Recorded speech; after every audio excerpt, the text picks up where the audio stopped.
The other day, a young woman left a comment that said something like this: "Ma'am, I wear a Feng Shui bracelet, but everyone says something different about it. Some people say having 13 beads is bad luck. Others say 17 beads is the best. And then there are people who insist it has to be 21 beads. So how many beads am I actually supposed to wear?" And she is definitely not the only one with that question. A lot of people who wear Feng Shui bracelets are in the same situation.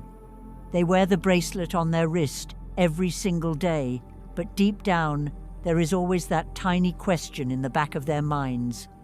Am I wearing it the right way? Or am I just wearing it so I will not feel anxious? That is exactly why, in this video, I am not going to try to find the right or wrong answer for each specific number. What I really want to do is help you untie the most important knot. Do not let the bracelet become a source of stress. Choose to wear it in a way that, every time you glance down at your wrist, you feel more at ease. Hold on to the piece, do not let a little number drag you into tension. To clear up this confusion, we need to break it down by system, because each place follows a different way of counting. And we are going to start with Buddhism, because in Buddhism, prayer beads are originally meant for spiritual practice.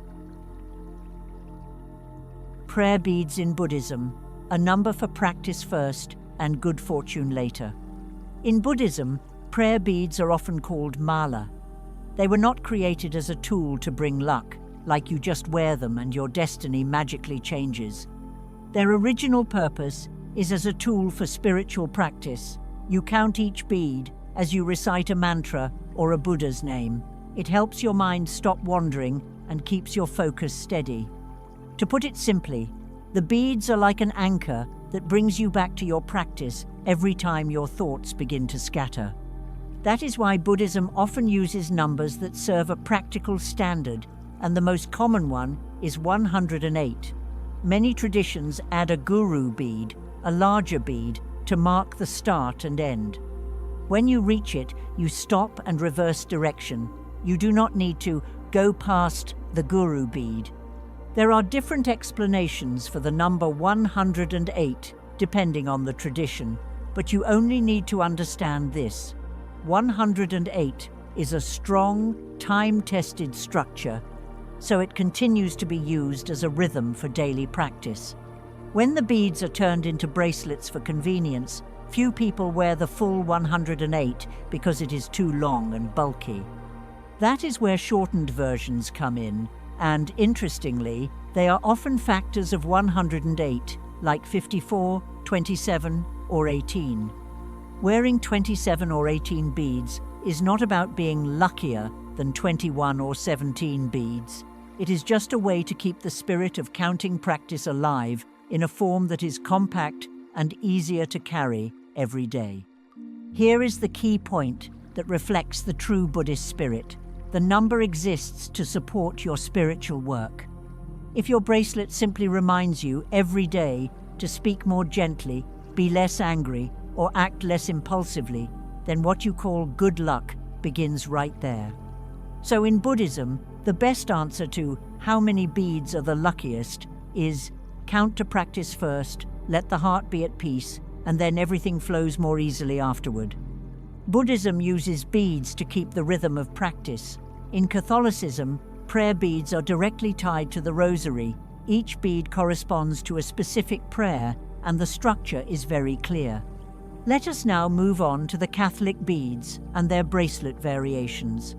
In Catholicism, prayer beads follow a completely different logic. There is no concept of good or bad luck, like in Feng Shui. The beads are arranged to help you count the Rosary prayers correctly. The most common form is the 5-decade Rosary. Each decade follows a fixed rhythm. You recite 1, Our Father, then 10 Hail Marys, followed by 1, Glory Be, then move on to the next decade. Before those 5 decades, there is an opening sequence, Apostles' Creed, then Our Father, then 3 Hail Marys, to enter the rhythm of prayer.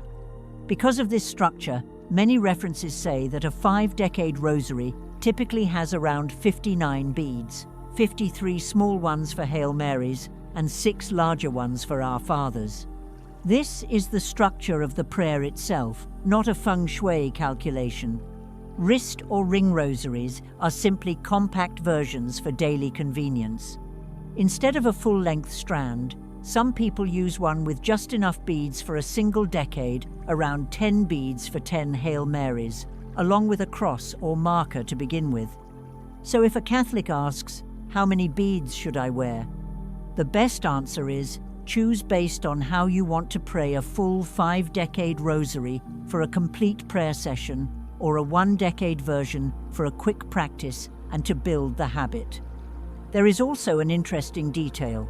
Some special rosaries have 33 beads to represent the 33 years of Jesus' life, a number born from spiritual meaning and religious tradition, not a lucky or unlucky formula.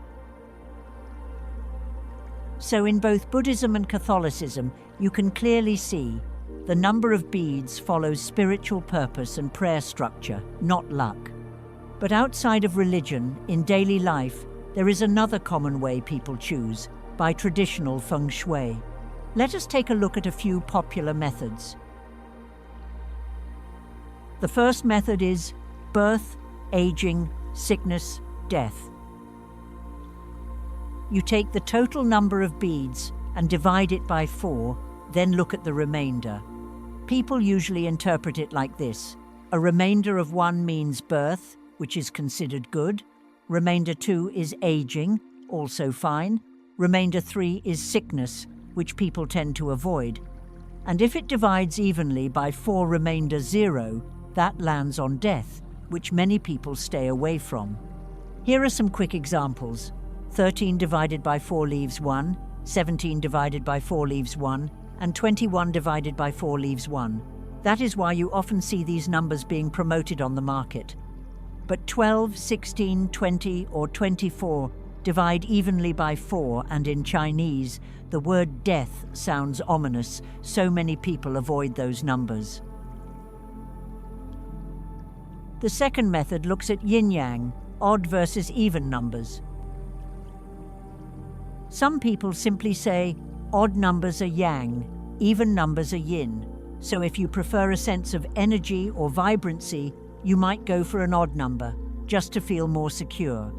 This approach is more symbolic than strict, like a quick way to decide when you are unsure, not a universal rule for everyone. The third method is based on mystic numbers.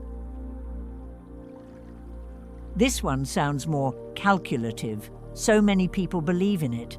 You add up the digits in your total number of beads until you get a single digit. If that digit is greater than 5, subtract 5 to get your mystic number, then refer to charts like 1 is prosperity, 2 is poverty, 3 is honor, and so on. For example, 17 beads. 1 plus 7 equals 8. 8 minus 5 is 3, so it is mystic number 3. But keep this in mind, these charts are symbolic associations and they can vary from place to place. Use them as a reference to ease your mind, but do not treat them like fixed laws. By now, you can see why it can get confusing. A number that looks good in one system might be discouraged in another. For example, some people choose 27 beads because it is a common Buddhist number in shortened malas. But if you divide 27 by 4, you get a remainder of 3, which lands on sickness in the first method, and suddenly the opinions clash. So the most important question here is, before asking which number is the luckiest, you need to know which system you are following and why you are wearing the bracelet for style as a spiritual reminder, or for peace of mind based on Feng Shui. Choosing your bracelet in real life, just the right fit, clear purpose, and do not overthink the numbers. Now you can see clearly. The same number, through different lenses, leads to different answers. So, if you keep trying to guess the perfect number, the more you calculate, the the more anxious you may become. Let us focus on what really matters, choosing a bracelet that fits your life, your wrist, your purpose, and your peace of mind. The best bracelet is the one you can wear every day without discomfort. If it feels tight, bulky, heavy, or gets in the way, then no matter how correct the number is, frustration builds up and an unsettled heart leaves little space for luck. The simplest way to choose? Measure your wrist. Use a tape measure or a string or strip of paper if needed. Wrap it around once, mark it, then measure. Add some slack for comfort. Many jewelry guides suggest adding about 2 centimeters or roughly 0.8 inch for a relaxed fit. Simply put, the best Feng Shui is a bracelet that feels just right, one you will wear consistently. Here is where confusion often starts. Why does one person wear 17 beads, another 21 or 25, and they all call it Feng Shui? It is because wrist sizes and bead sizes vary. Bigger beads mean fewer beads. For example, 8mm beads usually lead to just over 20 beads.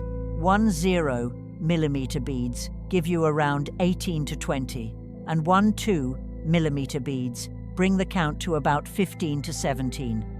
So do not worry about the number, it might just be about bead size. If you still want to keep a lucky number from tradition, but the bracelet feels too tight or too loose, do not force it by adding or removing main beads. Just use spacer beads or charms to adjust the length. That way, you keep your number, wear it comfortably, and it even looks better. Now, do crystals really have energy? Honestly, modern science has not proven stones can heal beyond placebo effects, but that does not make your bracelet meaningless. If it helps you feel calm, then its greatest power comes from how you choose to live. At the end of this video, just remember one thing. There is no luckiest number for everyone. 13, 21, or 27, each fits a different system. Buddhism uses beads for steady practice, Catholicism follows the Rosary, and traditional Feng Shui offers methods like birth aging, sickness, death, yin-yang, or mystic numbers. So hearing different opinions is totally normal. That is why the best approach is this. Choose based on your purpose, then make sure it fits your wrist comfortably. After that, if it brings peace of mind, pick a number you believe in. Just do not let your bracelet become a source of pressure.